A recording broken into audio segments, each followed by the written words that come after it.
become the master at helping people tap into a new identity. You know, so many people that come into our world and that are on this summit watching this presentation right now, they're limited by their past, right? Their past is a predictor of their future, and they just repeat this loop over and over again. And I'm sure you've helped coach people through this.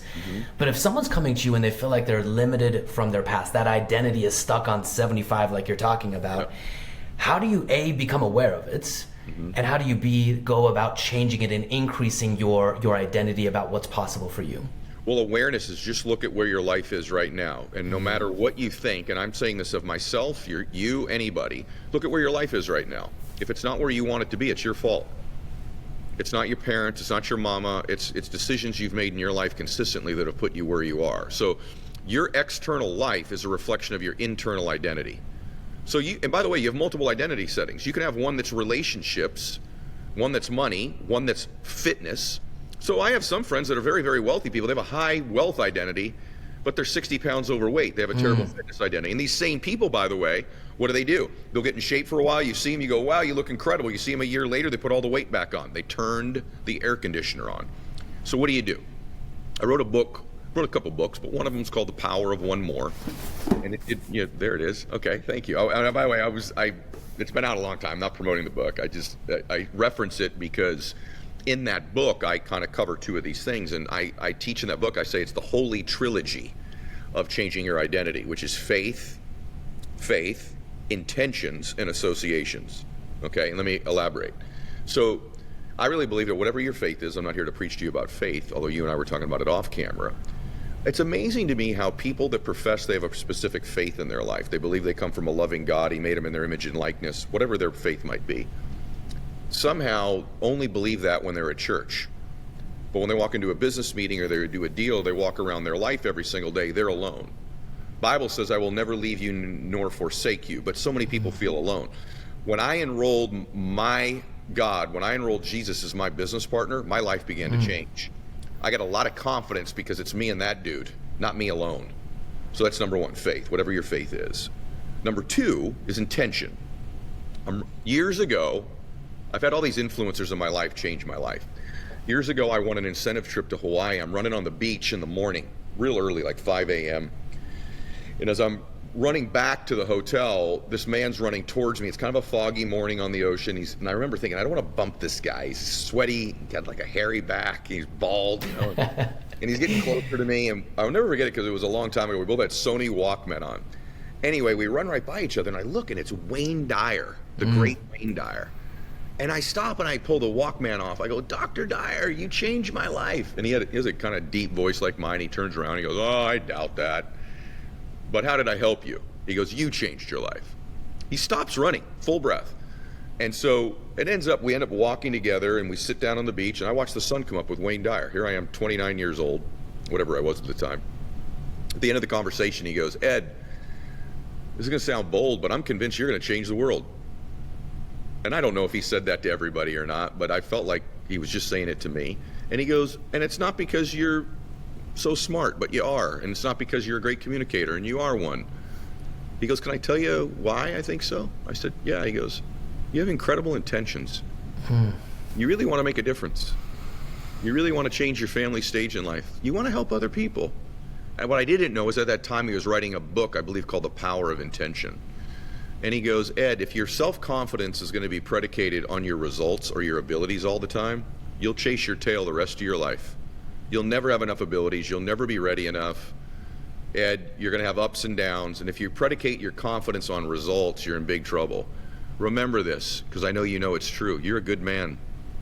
You intend to do good. Draw your confidence from your intentions, not your abilities or your results. So even like today, before we did this, I've had a busy day today. I went over there on the other side of the room. I just said a quick prayer, just connected with my intent to serve, to meet you, to make a difference. I left that prayer incredibly confident, not only because I was prayerful, but because I connected to my intent, not my ability. So that'd be second. And then third is associations. If I'm a 75 degreer and you're 95, let's say of wealth, and we associate with each other every single day, well, let's just flip it. Let's just say everybody on this call spent the next 6 months with me living here on the island. My schedule, my routine, every day, every meeting, everything I did, every dinner, every lunch, every workout, Do you think that in 6 months, potentially, I could help heat you up to somewhere in between my temperature and you? Absolutely. Yeah, it's a fact. So when you associate with people in the area you want to change, proximity equals influence. Proximity and duration equals change. So, for example, if I were not fit and you were super fit, which you are, and we spent the next year together living together, that year I'd get more fit. So association. So they heat you up somewhere between their thermostat setting and yours. The reason I love what you do is because they can get connected to both the strategies and the tactics and change their thermostat setting through the associations with you, through the book, and through the camaraderie and people they can meet within the environment and the community and the meeting as well. And so that's, see, for me, when I read a book, I'm not just reading the author's words. And I read a lot of books because I have a podcast, obviously, as you know, so I have to read a lot to determine who's going to get on the show or what we're going to do. I pretend that this person is living with me for the week I'm reading the book. Because I don't want to just learn their information. I want to feel their spirit. I want them to associate. In fact, I'm so crazy, bro, that when I write my books, I lay around me the most influential books of my life and I sit in a circle of them so that the wisdom of those books are somehow hitting me. Sorry, I got a fly. Feeding into you. Yeah. So the long answer, faith, intention, and association. And that, I can't even tell you how powerful and inspirational that is. Those three, that trifecta, I want to kind of go a little bit deeper on that if you're okay to this. Yeah, let's do it. You know, I think a lot of people, this summit is the Retire in 10 Years Summit. And we use the word retirement to really meet people where they're at, because people believe or they're pursuing this idea of retirement. But I don't believe retirement is what humans are meant to do. I really believe that humans are meant, I like talking about retirement as financial freedom, because financial freedom is a lifestyle. And I think the greatest currency of life isn't money, it's fulfillment. And fulfillment is found when you tap into that God-given purpose and you use it in the pursuit of chasing down that purpose to serve other people. Love it. But too many people get stuck by this idea of, I don't have enough money, I'm waiting for one day.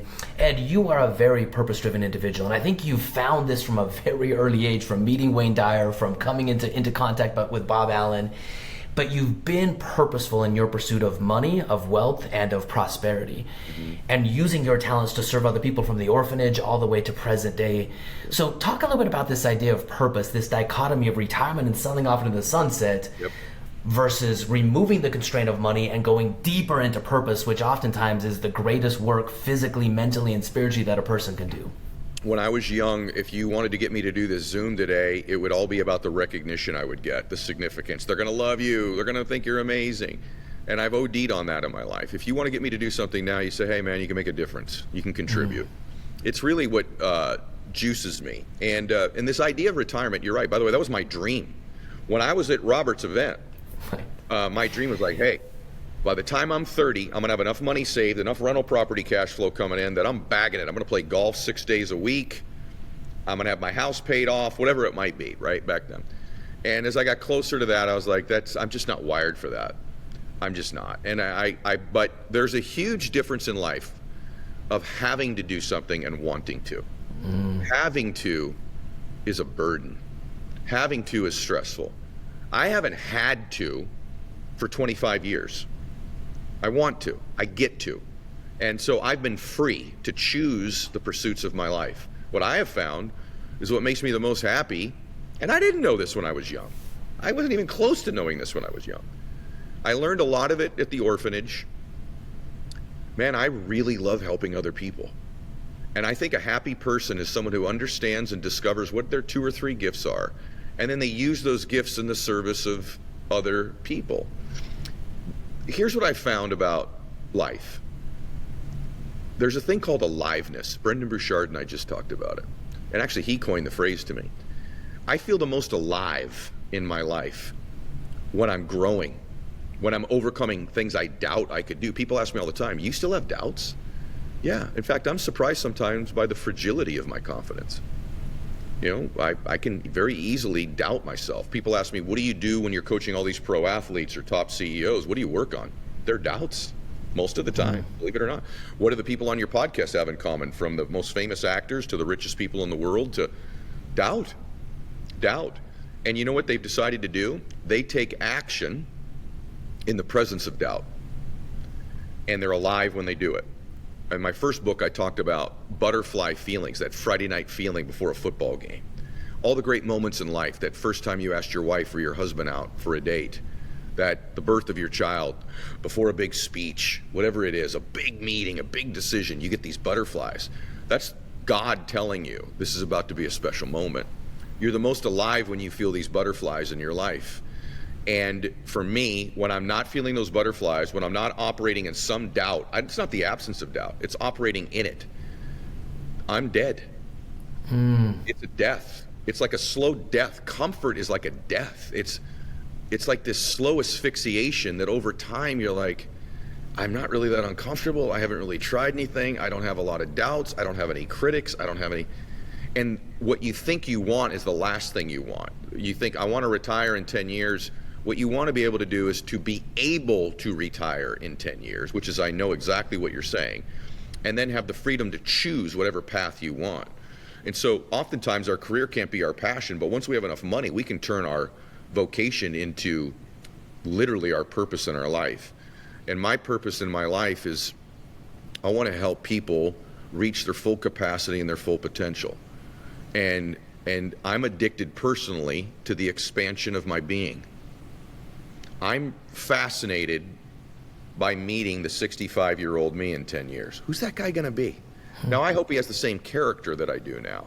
But what's he going to know? What will he have learned? What will he have felt? What will he have experienced? Where will he have been? What will he have overcome? Who's that man going to be? To me, that's exciting, right? But like, if it's just going to be the same me in 10 years, what's the point? I already know this version of me. I've already lived this life. I don't want to repeat it. I want to expand it. Expand who I reach, expand who I am, expand my faith, expand my knowledge, expand my ability to communicate.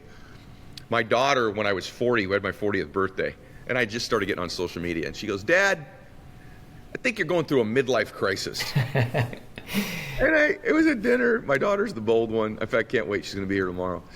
And I go, I am. You're right. I said, but here's what you don't know, Bella. Before you were born, I was going in a young life crisis. Yeah. And when Daddy's a granddaddy to your baby someday, I'll be in an old man crisis. I'm in a crisis to meet the next version of me.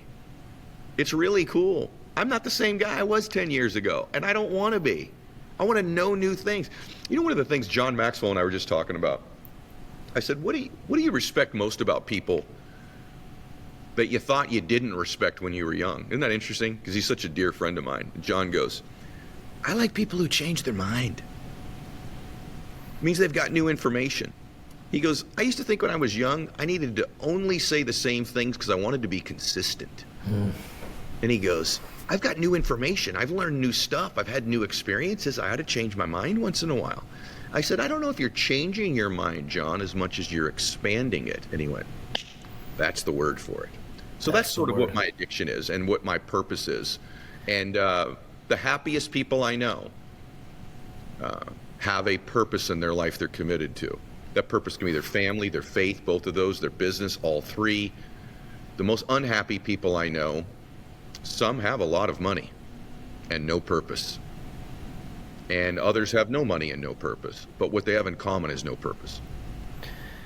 So Ed, I want to take you back a little bit because that vision inspires me. And I believe that a vision is what propels you to want to meet that future version of you. And that vision, like you're talking about with John Maxwell, it can expand. It can become something greater as your perspective, as your belief in yourself changes around you. But I want to take you back to, I believe, if I remember right, that might have been the 7-year-old you. It might have been the 6-year-old you, I can't remember. But in one of your podcasts that you recorded back in 2021, Ed, I've listened to this podcast before I go live on stage. I've listened to this podcast over and over again. And this is where you're telling the story about you having to go out and fight Little Ray Ray. You remember that story? Of course, yeah. Little Ray Ray, right? And you went out there and, you know, Ray had always beat you up. He was kind of the neighborhood bully. And it was your dad. It was Big Ed who told you to get back out there before you could come home and handle your business, to go out and to fight fight. And I don't know if you had a vision at that age, but you were willing to fight for something greater in your life. I want you to take us back to that story and talk about the need for fighting for what you want in life. And life will give you what you fight for, not necessarily what you want. Yeah. So we live next door. By the way, I moved here to New England again. So I grew up in Massachusetts when I was little, and we moved to California. So this house happened in Massachusetts. I just went back and visited that house where little Ray Ray and I lived. I was just there like 3 weeks ago. So it's ironic you're asking this. So here's what happened. I have this little boy next door who kind of bullied me, beat me up. There's a funny punchline to it too. His name was Ray Ray. So he was the son of Ray. Ray's dad had been in prison. My dad, I was Little Eddie. My dad was Big Ed. So you had Big Ray and Big Ed and Ray Ray and Little Eddie. Anyway, he'd beat me up all the time. So I'd come home and he had got me pretty good that day. I'd ran away. I ran into the kitchen. My mom goes, "Oh my gosh, sweetheart, come here. What did he do to you? This Ray Ray and Big Ray, they're terrible people." And all of a sudden I hear my dad pounding his feet walking up the stairs. He comes in, "What's going on in here? That man next door is bullying our son again." My dad goes, "Come here." And he grabs me, gets down to my level. He goes, "Look at me." He goes, "You go back over there and you kick his you know what." And he goes, "And don't come back until you do, Eddie. There's no dinner for you tonight. You go handle it." Like, "Okay, Dad." So I literally walk out of our house, and our staircases, the doors kind of face side to side. So I walk over, I knock on the door, Big Ray answers it. He goes, "What's going on, little Eddie?" And I said, "My dad said I can't come home until I kick Ray Ray's butt." And he goes, "Oh, I like this kind of party. Little Ray Ray, get over here." And he's this little bulldog. Little Ray comes up to the door, his little bulldog. And he goes, "Eddie wants another piece." I'll never forget it. So we walked out into their driveway, there's oil everywhere behind his car. And he goes, "Go." And we get at it. And by just some miracle of grace of God, I get him into a headlock. And I'm giving him noogies. Remember noogies? Like I love those things. Noogieing the heck out of his head. And it was hurting him. And so finally he quits. He surrenders, and his dad goes, "All right, that's it. He got you this time, Eddie." And I don't know it, but the whole time my mom and dad are on the porch watching. My mom's crying, mad at my dad for sending me back out there. And Ray goes, "Shake his hand, Ray. He got you this time." And man, I was lit up. First time I had ever stood my ground in my life after a couple years of this. And I walk back in the house. My dad goes, "Get over here." Gives me a big hug. He goes, "Eddie, life's going to not give you what you want. It's going to give you what you're going to fight for." And he goes, "Let's go have some spaghetti." And it was this great story. And it really changed my life because I learned in that moment, like, it's not going to give me what I dream about or I wish for, although that's cool. It's going to give me what I'm willing to fight for. And I had a big enough reason. That reason that night was I wasn't getting to go home. And I think you have to have a big enough reason also for what you want to fight for. And if you love your family more than you're afraid, you'll fight for your dreams. And that's what it comes down to. Now, funny anecdote. My mom always makes me tell this. You'll laugh. I know you know the punchline, but I was 7 turning 8 years old.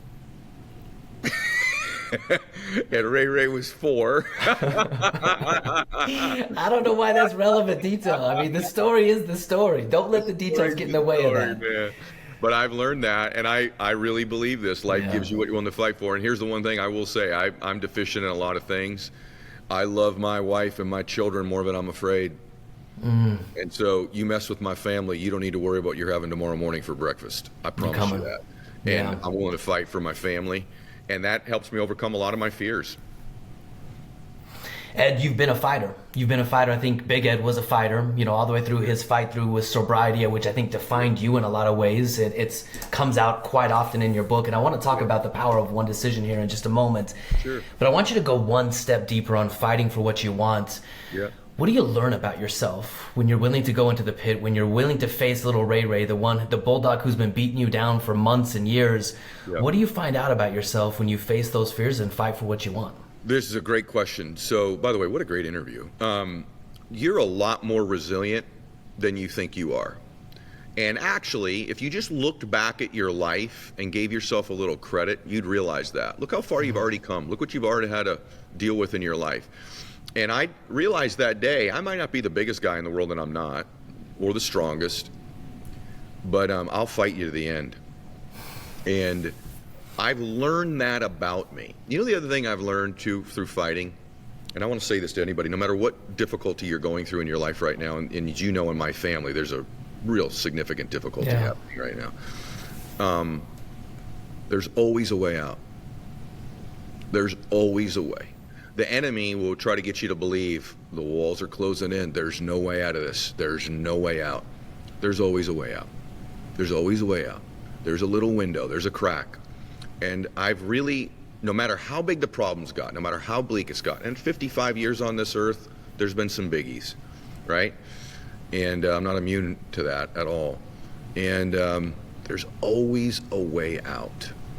And the other thing I've learned is, this may sound corny, but it's an actual fact. You've only lost when you quit. Like, you can't beat a man who's still willing to swing. You can't. Or a woman, by the way. You can't meet a person. And so there's always a way out. And I've just sort of made this decision. By the way, I've become close. You know the story. I'm just not going to quit. And my dad, I know you know this story because you listen to all my stuff, but I was going to quit business once. My dad, by the way, made a decision to get sober, and when he got sober, sorry about this fly. When he got sober, I said, "Are you never going to drink again, Dad?" And he goes, "I can't promise you that, son. I can promise you I'm not going to drink for one more day at a time." And that lasted the rest of his life. And my dad was one decision away from changing his life, and he changed it. And so I was going to quit. And my dad had happened to call me that night, and I took him through, "Hey, I'm broke. I've got bills up to here. My phone was just turned off. Dad, I don't have $20 in the ATM to pull out right now." And he goes, "So you going to quit?" I go, "Yeah, I think I should. I think logically I should." And he goes, "Yeah." Such a wise dude. He goes, "Yeah, maybe you should." He goes, "You know what? What if you just don't quit for one more day?" He goes, "You don't have to decide you're never going to quit, Eddie. No one's asking you that. I think that's a crazy decision. Just don't quit for today. Just don't quit for one more day. See how you feel tomorrow." And the next day I woke up, I still wanted to quit, but like 1% less. And I stacked up a few days, and a little thing broke my way. There was a little crack in the window there. Maybe I could get out of this space. And I didn't quit. And the reason is that I didn't have to make some massive decision. I needed to make a decision, though. And that one decision I made was just not to quit for that day. You know, when you're slipping down the rope, tie a knot and hold on. Just tie a knot. Some days you just got to hold on. So you can't climb every day. Personal development, Instagram, the Lamborghini thing you see every day, it's all BS. Some days you just got to tie a knot and hang on when you're slipping down the rope of life. And that day, my dad's point was, just don't let go altogether. Hold on for one more day. And that's been good for me, bro. Let me tell you something. That's been good for me in every area of my life. It's even served me in my marriage. You know, when there's a difficult time, I'm going nowhere. I'm going nowhere. Sometimes, I mean, I'm committed for life to my wife and beyond. But my point is, some days I just got to go, I'm going on for one more day here. One more day. Right? That's good advice. I love that. I mean, especially in a marriage, I mean, but with every aspect of life, you can do anything for a day. And if you can do anything for a day, why not do it today? And if you can do it today, why not do it again tomorrow? And then you get that momentum that builds up. Yep. So Ed, speaking of the momentum of this interview, first and foremost, I just want to honor you for the man that you are, for the drive that you have to have not quit, to have gone forward one more day, and to make such a difference in so many people's lives. Thank you. You mentioned, Bob Allen. It made a difference in your life, as he did mine. When I found myself at the bottom of my deep, dark pits, early on in my life, I was questioning everything that I'd been trading my life for. I thought more money would then give me the permission one day to buy my life back, and I started making little trade-offs. And you met my son right before we started this interview, and I came full circle when he was 4, and he was having an open heart surgery, and I didn't even live in the same state as him when that happened. And I'll never forget as You would never know that. You would never know. Wow. yeah, I spent two weeks in the hospital, questioning everything about my life, everything about it, because I felt like I was given a second chance to be his father. And when you hit the bottom, when the night's the darkest, you oftentimes are more susceptible and ready for the light to come in and penetrate. And I'll never forget, I picked up Robert Kiyosaki's book, Rich Dad Poor Dad, and it taught me that everything I thought I knew about money was wrong. Yep. And that was helpful, Yep. but there was no playbook, because if everything's wrong, then what's right? Mm-hmm. And I picked up this book, Creating Wealth by Robert Allen, and So at the did I. bottom, So did I. it was the subtitle that caught my attention. It's almost the power of one day. It's you can retire in 10 years, and that was such a radical thought to me. Yep. I was in the pursuit of retiring early, right? But 10 years was a radical thought, and so ever since I read that changed my life. It changed my perspective, and now in our community, we help people achieve something extraordinary, that they can be financially free in 10 years or less, and that's what this summit's all about. It's going to require you to have a vision, as you talked about. It's going to require you to fight for that vision, to have a why that's going to drive you through those hard times and all the people that are going to try to hold you back. But I want to ask a question to you, someone who's fought for so much and has built so much. If you had to start all over again from scratch, no money, no connections, and your goal was to build wealth big enough within 10 years that your investment income could fully fund your lifestyle for the rest of your life without trading any more time after that 10 years. After 10 years, you're not allowed to work anymore. Your investment income, your assets have to produce the income that you're going to generate to cover your lifestyle. My question for you is, what would you do? And that's a big question. That's an audacious question. But what You mean would by you the do? industry, the investment, the product, or just what would I do next? What would you do next to start over from scratch with the pursuit of financial freedom in 10 years? The first thing I would do is I would find somebody who's done it. There's a great Chinese proverb that says, if you want to know the road ahead, ask those coming back. So there's no hack to getting wealthy. The quickest hack is to find somebody who's done it, get them to teach you exactly what they did, do the same thing, and you're likely to get the same result. So too many people, I got wealthy actually relatively young, and one of the reasons is Robert Allen, and then Tony Robbins, and then Wayne Dyer, and then I had these people give me the directions. I'm a guy who will follow directions. I'm coachable. One thing about being a former athlete is I didn't bother me when someone said, Ed, you got to lift that back shoulder up a little bit. That's why you're popping the ball up. I'm like, oh, thank you for the coaching. I'll do it. Ed, spread your stance out a little bit, right? You're too narrow. You're swaying too much. So coachability was a huge thing for me. So I would find the person who's done what I want to do, i.e. what you're doing, and then I would follow the instructions. If you want to know the road ahead, ask those who are already coming back. You want to know how to get there in 10 years, ask someone coming back from 10 years. And the other thing I would do, if you made me pick an industry, I would do what I did, which is if I couldn't work again in 10 years, I would want cash flowing real estate.